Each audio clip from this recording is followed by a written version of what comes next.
Hai, Assalamualaikum. Berjumpa kembali bersama Cikgu Rosma. So, untuk kali ini, Cikgu Rosma akan membincangkan tentang tingkatan 2, iaitu topik transfer. Okey, so ini ialah bab 11 tingkatan 2. Okey, so kita lihat apa dulu transformasi. Okey, pernah dengar tentang perkataan transformasi? Atau perkataan transformers? Okey, itu biasa dengar kan, sebuah cerita kan? Okey, so transformasi isometri. Okey, so ini cikgu bagikan gambaran. Ada baby yang sedang melihat cermin dia. Okey, seorang bayi melihat wajahnya di cermin. Adakah situasi ini mengubah rupa bentuk bayi tersebut? Okey, so kita lihat cermin. Okay, setiap hari berdandan. So, kita nampak rupa kita berubah tak pada cermin? Berubah ke tak? Okey, so dah tahu kan berubah atau tidak? Okey, kemudian kita lihat pula. Okey, so ini apa? Kipas yang berpusing. Okey, ini juga ialah situasi yang berlaku di dalam kehidupan kita sehari-hari. So, persoalan yang sama. Adakah situasi itu, kipas berpusing itu, mengubah rupa bentuk bilah kipas tersebut? Okey, so nanti tengok.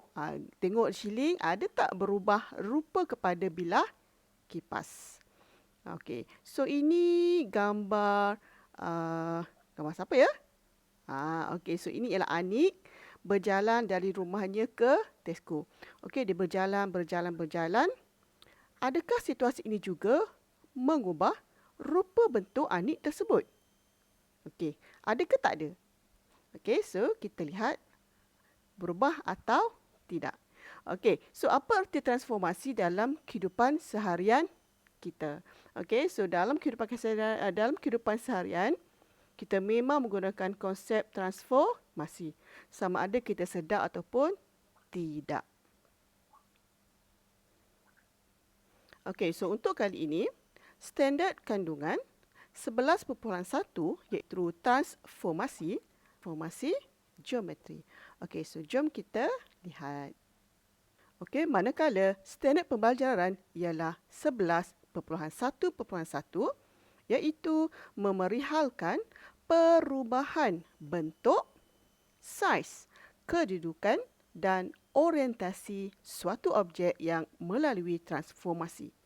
Okey, kemudian kita akan menerangkan idea padanan satu dengan satu antara titik-titik dalam transformasi.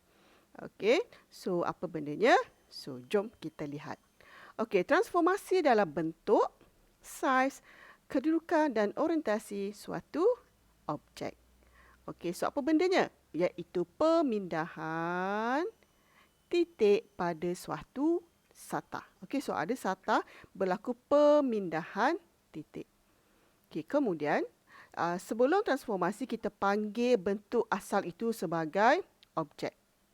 Okey, so sebelum transformasi kita panggil sebagai objek. Okey, kemudian selepas transformasi, bentuk yang terhasil itu kita panggil sebagai image. Contoh tadi kita lihat cermin kan? So, kita ialah objek, hasil cermin dekat depan muka kita itu ialah image.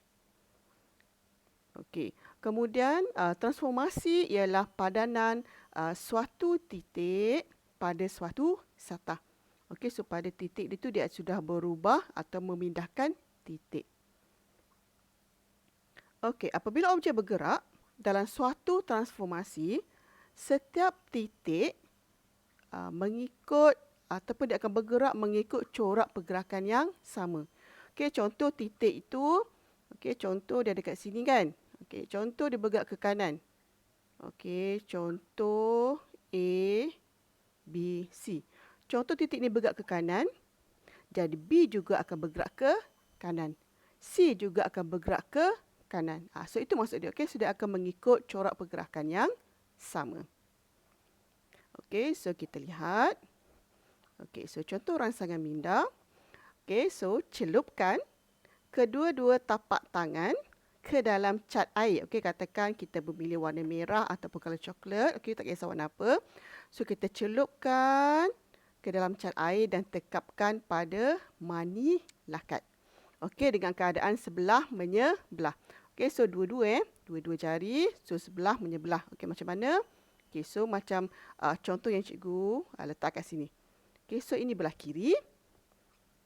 Okey, kemudian yang ini ialah belah kanan. Okey, sudah akan jadi macam ni kan? Okey, so kita lihat. Okey, so kita lihat pula yang kedua. So apa aktiviti yang kedua?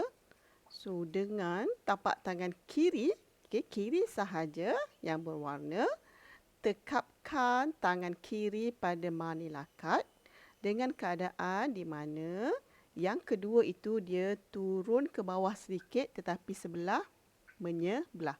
Okey, macam mana tu cikgu? Okey, tak apa. Okey, so cikgu tunjukkan macam mana. Okey, so yang pertama macam ni. Okey, yang kedua ke sebelah dia tapi turun sedikit. Okey. So sebelah dia tapi turun sedikit. So inilah hasil untuk yang kedua. Okey, kemudian kita nak pula yang ketiga. Okey, so macam mana nak buat? Okey, so yang ketiga dengan tapak tangan berwarna kiri. Okey, tekapkan pada mani lakat. Okey, yang pertama. Kemudian yang kedua, tekapkan sebelah menjelah tetapi dia berpusing sedikit. Seperti dalam rajah. Okey, sebelah tapi dia berpusing sedikit. Okey, so macam mana contoh? Okey, so itu yang pertama. Yang kedua, nampak? Okey, dia berpusing sedikit. So akan dapat gambar ataupun hasil begitu. Okey, so ketiga-tiga ini ialah transformasi.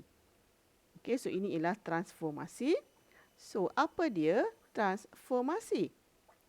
Transformasi ialah pergerakan dengan orientasi padanan, dengan orientasi dan padanan yang tertentu tanpa mengubah rupa bentuk. So transformasi boleh berubah, berubah kedudukan tetapi tidak berubah bentuk asal. Okey, so jom kita lihat contoh. Okey, antara yang berikut, yang manakah menunjukkan transformasi dan mengapa? Okey, so kena terangkan. So kita lihat dulu yang pertama. Okey, A jadi B. Transformasi atau tidak? Okey, so A ialah transformasi. Kenapa? Okey, lihat pada bentuk dia. Okey, kerana bentuknya tidak berubah. Okey, kerana tidak mengubah rupa bentuk. Okey, now kita tengok pula B. Okey, daripada M kepada N. Okey, M kepada N. Okey, so kalau lihat, ada tak berubah bentuk atau saiz dia? Ada tak bentuk dia berubah? Tak ada kan? Okey, so bila tak ada, maka B juga ialah transformasi kerana tidak berubah bentuk. Okey, dia hanya berubah kedudukan seperti contoh aktiviti yang kita buat nombor 2 tadi. Okey, dia turun ke bawah sikit kan? Okay, tapi bentuk tidak berubah. So, dia ialah transformasi. Okey, kemudian C. Okey, lihat. Adakah bentuk sudah berubah? Okey, daripada P sudah menjadi Q. Adakah bentuk berubah? Nampak jelas kan? So, bentuk berubah. Maka, C itu bukan transformasi kerana telah berubah rupa bentuk. Okey, D. Okey, D. Daripada K, daripada K telah berubah menjadi L. Okey, lihat bentuk K. Bentuk K. Ada tak berubah menjadi L? Berubah kan? So, maka ia ialah bukan transformasi kerana telah berubah rupa bentuk. Okey, so itu ialah transformasi. Kalau berubah je bentuk, bukan transformasi. Okey, kemudian kita lihat pula. Okey, jom cuba 11.1 dalam buku teks. Okey, antara yang berikut, yang manakah bukan transformasi? Okey, so bukan transformasi. Okey, A. Ada tak berubah bentuk? Tak ada kan? So, A ialah transformasi. Okey, so dia tak nak. Okey, B. Ada tak berubah bentuk? Tak ada. So, B juga ialah transformasi. Okey, so C. Berubah bentuk kan? Okey, so jadi C ini bukan transformasi. Okey, D. D sama tak bentuk? Tak sama kan? Okey, maka D juga bukan transformasi. Maka jawapan untuk soalan ini ialah C dan juga D. Okey, so ini ialah transformasi ataupun bukan. Okey, so itu sahaja untuk topik 11.1.1. Untuk mendapatkan sambungan daripada subtopik ini, so jangan lupa untuk terus bersama Cikgu Rosma pada video yang akan datang. Okey, so sehingga berjumpa lagi. Bye. Assalamualaikum warahmatullahi wabarakatuh.